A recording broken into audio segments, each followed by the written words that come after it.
Welcome to Wednesday, everyone. This is Nick. Chapter 6. The Wire is live now. Leo's taped up, heart pounding, walking back into the Copper Horse to face Magnus. One wrong word, and it's over. He tries to play it cool, get the details, but Magnus already sees right through him. The mask drops, the wire hits the table, and everything Leo built crashes in seconds. Full audio right here. Press play and feel the tension snap.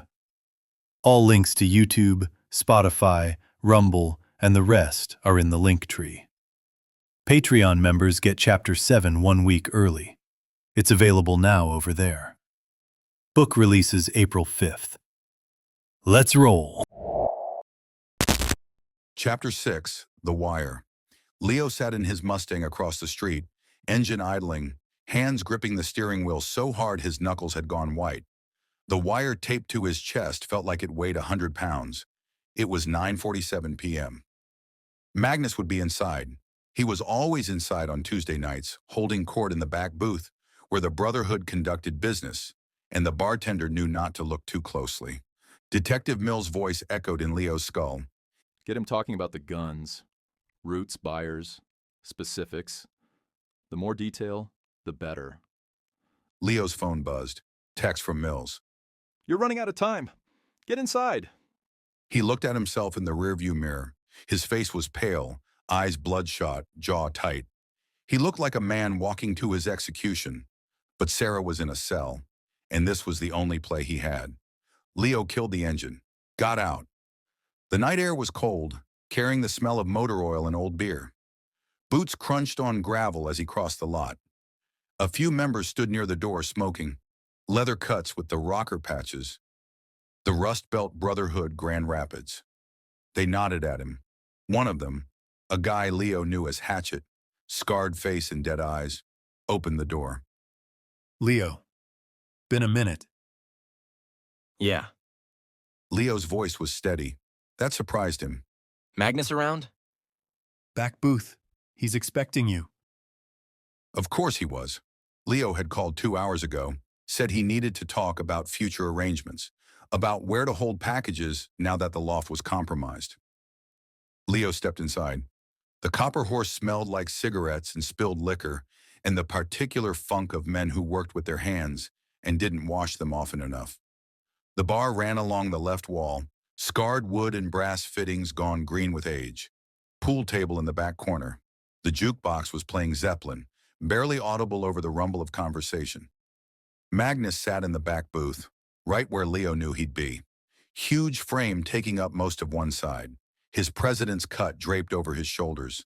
He was drinking whiskey, neat, no ice, and talking to Dex, who sat across from him looking twitchy and thin. Magnus saw Leo and lifted 2 fingers. Come here. Leo walked through the bar, the wire pressed against his sternum. Dex looked up as Leo approached, his eyes darting away immediately. He looked worse than the last time Leo had seen him. Gaunt, skin sallow, hands shaking. Meth was eating him from the inside. Leo. Magnus's voice was low, calm, businesslike. No warmth, no threat. Just transaction. Sit. Leo slid into the booth beside Dex, who immediately shifted away.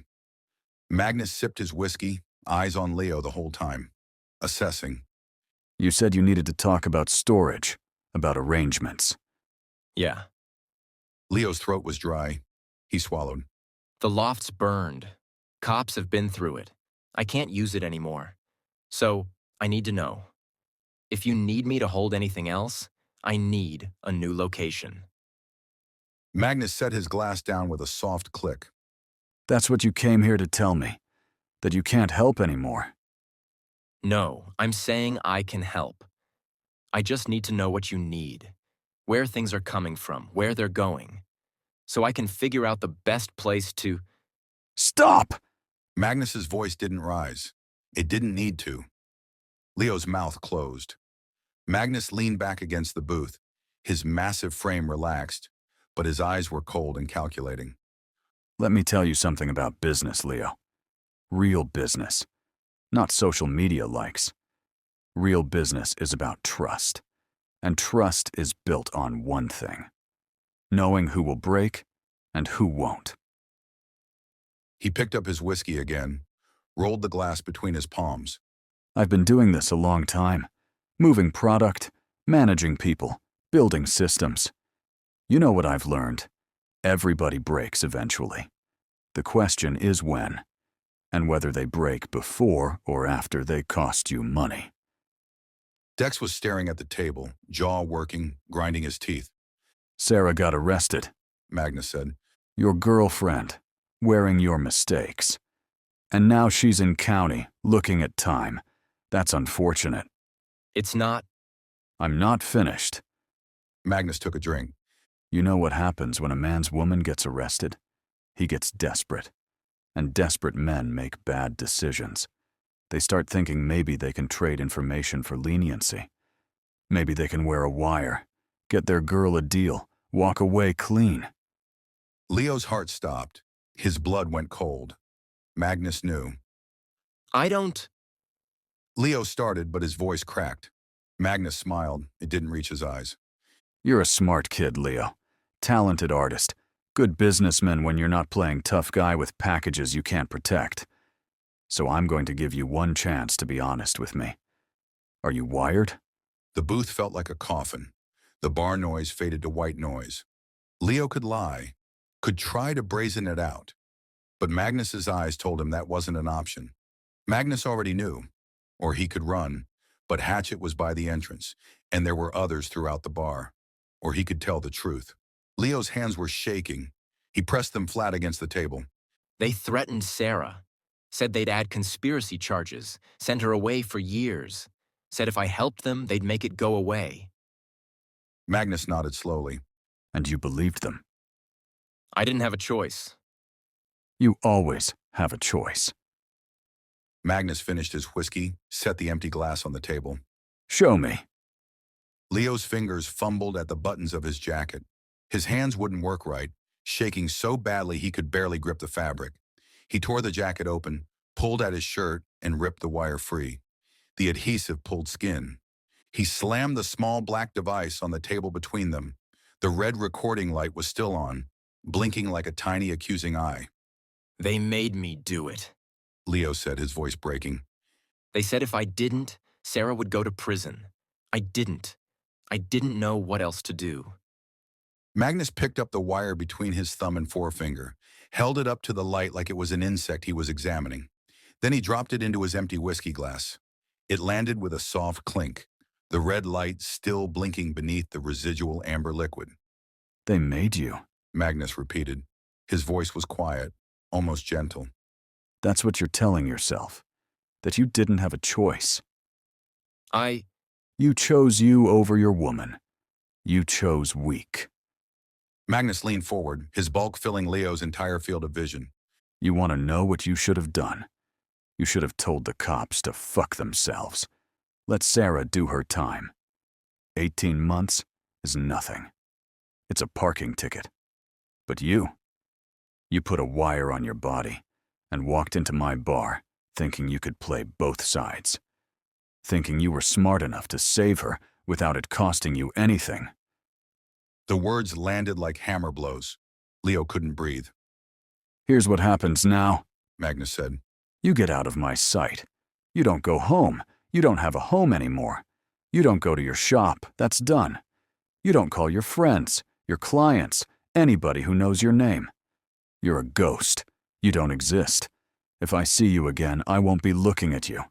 I'll be looking through you, because you're already dead. You just don't know it yet. Dex was staring at Leo now, his eyes wide, terrified, like he was looking at his own future. Get out, Magnus said. Leo stood. His legs barely held him. He stumbled backward out of the booth, knocking into a chair, catching himself on the table. The entire bar was watching now. Word would spread before he reached his car. Leo Creighton, the king of Grand Rapids, had walked into the Copper Horse wearing a wire and walked out a dead man. He stumbled toward the door. Hatchet didn't move to stop him, just watched with those dead eyes as Leo pushed outside into the cold night air. The gravel parking lot spun. Leo made it 3 steps before he collapsed against the side of the building and vomited. Nothing came up but bile and panic. His body heaved again and again until there was nothing left. He wiped his mouth with the back of his hand. His jacket was still open, his shirt torn where the wire had been. He could feel the adhesive residue on his chest, sticky and obscene. He'd failed. Completely. The wire had caught nothing useful, just Leo's pathetic confession and Magnus's dismissal. Sarah would still go to prison. The charges against Leo would stand. And now Magnus had marked him for death. The king of Grand Rapids was gone. Leo got to his car. His hands shook so badly he dropped the keys twice before he could get the door unlocked. He climbed inside, locked the doors like that would help, and sat in the darkness staring at nothing. His phone buzzed. Mills. Status? Leo threw the phone on the passenger seat. Status was he'd lost everything. The loft was gone. Eclipse Inc. was gone. His reputation was gone. Sarah was going to prison. And he was a marked man with nowhere to run. He started the car, pulled out of the lot, drove with no destination, no plan. The city rolled past the windows. His city, the place he'd conquered and ruled and lost in the space of 72 hours. All of it ash now. Leo drove until he found himself on the south side in an area he didn't know, with businesses he'd never visited and people who wouldn't recognize his name. He pulled into a gas station lot, parked in the back corner, and killed the engine. The heater ticked as it cooled. Leo sat in the darkness and understood finally what rock bottom actually felt like. Not the arrest, not the interrogation. This, sitting alone in a car in a strange parking lot with nowhere to go and no one to call, and the certainty that tomorrow would be worse than today. He leaned his head back against the seat and closed his eyes. The fall was complete.